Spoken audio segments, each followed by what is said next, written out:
औज़ु बिल्लाहि मिनश्शैतानिर्रजीम बिस्मिल्लाहिर्रहमानिर्रहीम। नाज़रीन, कौमों के तारुफ़ के सिलसिला में आज हम आपके लिए लेकर आ रहे हैं बर्रे सगीर की एक ताजर पेशा कौम मेमन कौम की तारीख़ और तारुफ़। नाज़रीन, मेमन कौम एक इंतहाई ईमानदार, हमदर्द और तजारत पेशा कौम है। ये कौम हिंदुस्तान की कदीम लोहाना कौम से निकली है। लोहाना कौम हिंदू देवता श्री राम की औलाद और नस्ल से है। श्री राम के बेटे लूव की औलाद से लोहाना कौम का आगाज़ हुआ और इसी से पहले लोहानम और बाद में लोहाना यानी तलवार की माहिर कौम मशहूर हुई। लोहाना कौम असलन आरियाई नस्ल से ताल्लुक़ रखती है। आहिस्ता आहिस्ता इनकी रियासत कमज़ोर होती चली गई और ये काठीवाड़ा हिंदुस्तान से हिजरत करके सिंध की धरती पर आकर आबाद हुए। अगर ये वीडियो आपको पसंद आ रही है तो इसको लाइक कीजिए, शेयर कीजिए और मज़ीद मालूमाती वीडियोस हासिल करने के लिए चैनल को सब्सक्राइब कर लीजिए और बेल आइकन को दबाइए। सिंध में इन्होंने एक रियासत कायम की और उसे लोहाना कौम का मरकज़ बनाया।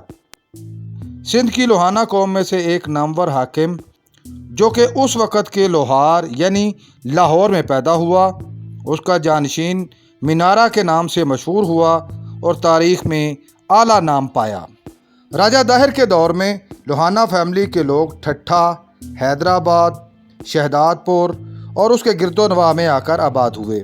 इस ज़माने में सिंध ईरानी सल्तनत का हिस्सा था और उसकी अक्सर आबादी पारसी थी और ये लोग आग की परस्तिश किया करते थे। इसीलिए आज भी सिंध और बलूचिस्तान के मुख्तलिफ इलाक़ों में मुजरमों के सच्चा या झूठा होने के फैसला के लिए उन्हें आग पर चलाया जाता है। 8वीं सदी हिजरी के आगाज़ में मोहम्मद बिन कासम ने राजा दाहिर को सिंध में शिकस्त दी और इस तरह मुसलमानों की सिंध में आमद शुरू हुई। अरबों ने 300 साल तक सिंध पर हुक्मरानी की। उनकी हुक्मरानी के दौरान इस खित्ते में इस्लाम की दाग बेल पड़ी। सन 1422 ईस्वी में हज़रत शेख अब्दुल कादर जीलानी रहमतुल्लाह अलैह की औलाद में से एक बुज़ुर्ग हज़रत यूसुफ़ुद्दीन रहमतुल्लाह अलैह सिंध तशरीफ़ लाए और तबलीग इस्लाम के काम का आगाज़ किया। उनकी दावत पर लोहाना ख़ानदान के 700 घरानों ने इस्लाम कबूल किया। हज़रत यूसुफ़ुद्दीन ने इन 9 मुस्लिमों को मोमन का खिताब दिया। इसी से बाद में मेमन लफ्ज़ निकला जो इस कौम की पहचान बन गया। हज़रत यूसुफ़ुद्दीन रहमतुल्लाह अलैह ने आदम सुंदर जी को उनका रहबर और रहनुमा मुकर्रर किया। कबूल इस्लाम के बाद पीर साहब के हुक्म पर यह कबीला हिजरत करके करीबी दरिया वरिया के किनारे आबाद हुआ। सन 1540 ईस्वी के दौरान जब सिंध पर जाम सांजर की हुक्मरानी थी और यह हुकूमत आहिस्ता आहिस्ता कमज़ोर पड़ती गई और वरिया और गुजरात के दरमियान बलोच कबाइल ने तजारती काफ़िलों को लूटना शुरू किया तो मेमन कौम की तीसरी हिजरत हुई। इस हिजरत में उनमें से एक गिरोह काठीवाड़ा हिंदुस्तान, दूसरा गिरोह कराची, तीसरा गिरोह लाहौर, जबकि चौथा गिरोह कच्छ हिंदुस्तान की तरफ हिजरत कर गया। सन 1857 को अंग्रेज़ सरकार के ख़िलाफ़ जंग आज़ादी में मेमन कौम ने बहुत ज़्यादा किरदार अदा किया।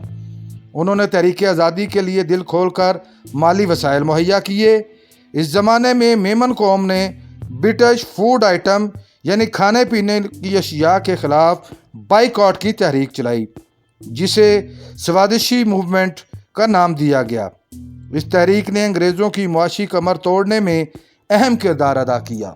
मेमन कौम बुनियादी तौर पर तजारत पेशा कौम है। ये इंतहाई नरम दिल, नरम गुफ्तार और इंतहाई मुखलस लोग हैं। उनकी बहुत सी आदतें शेख कौम से मिलती जुलती हैं। 3 बार की हिजरत में हर बार ये कौम माली तौर पर नुकसान उठाती रही, मगर अनथक मेहनत और ईमानदारी की वजह से जल्द अपना मुकाम दोबारा हासिल कर लेती। मेमन कौम से ताल्लुक़ रखने वाले लोगों की अक्सरियत सुन्नी और अकीदा मुसलमान है। मेमन कौम से ताल्लुक़ रखने वाले लोग मेमनी, सिंधी और कच्छी ज़ुबान बोलते हैं, जबकि उर्दू भी आम बोली जाती है। मेमन कौम ने 1947 में तहरीक आज़ादी पाकिस्तान में भी बढ़ चढ़ कर माली वसाइल मुहैया किए।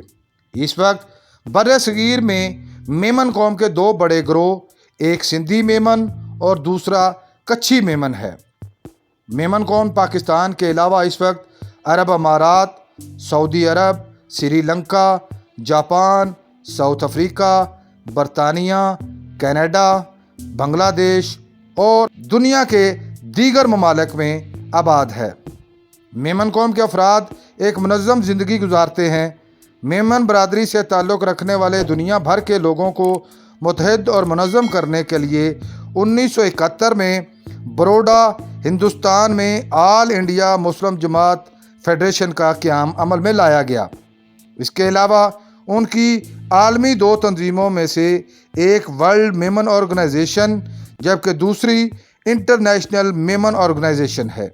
میمن قوم 11 اپریل کو انٹرنیشنل میمن ڈے بھی مناتی ہے۔ اس دن کو خاص طور پر خیراتی سرگرمیوں کو عام کرنے کے لیے مختص کیا گیا ہے۔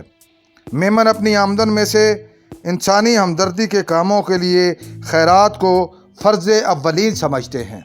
دنیا بھر میں میمن برادری نے مساجد، ہاسپٹل اور یتیم خانے بنانے میں خطیر رقم خرچ کی ہے۔ پاکستان کے شمالی علاقہ جات میں 2005 عیسوی میں آنے والے زلزلہ میں کراچی کی میمن برادری نے بڑھ چڑھ کر حصہ لیا۔ مالی طور پر مستحکم اور خوشحال ہونے کے باوجود میمن لوگ انتہائی سادہ زندگی گزارتے ہیں۔ سال میں ایک دفعہ دنیا بھر کے میمنز کی نمائندگی میں انٹرنیشنل میمن کانفرنس کا انعقاد بھی کیا جاتا ہے۔ قبول اسلام کے بعد اسلام کی ترویج اور اشاعت کے لیے بھی میمن برادری نے بڑھ چڑھ کر حصہ لیا۔ 20ویں صدی کے آغاز میں جب خلافت عثمانیہ زوال کا شکار ہوئی تو اس وقت بھی اس خلافت اور سلطنت کے بچاؤ کے لیے میمن برادری نے عملی اور مالی کاوش کی مگر کامیاب نہ ہو سکی۔ میمن برادری نے زکریا مسجد کلکتہ، منارہ مسجد بمبے، نیو میمن مسجد کراچی اور بیت المکرم مسجد ڈھاکہ تعمیر کروائیں۔ اس کے علاوہ جاپان اور ساؤتھ افریقہ میں بھی بہت سی مساجد میمن برادری نے تعمیر کروائیں۔ قیام پاکستان کے بعد ہندوستان سے ہجرت کر کے آنے والے تمام میمن اپنے کاروبار اور زمینیں وغیرہ چھوڑ کر خالی ہاتھ پاکستان آئے اور یہاں نئے سرے سے کاروبار کا آغاز کیا۔ پاکستان میں صنعت کے فروغ میں میمن برادری کا انتہائی اہم کردار ہے۔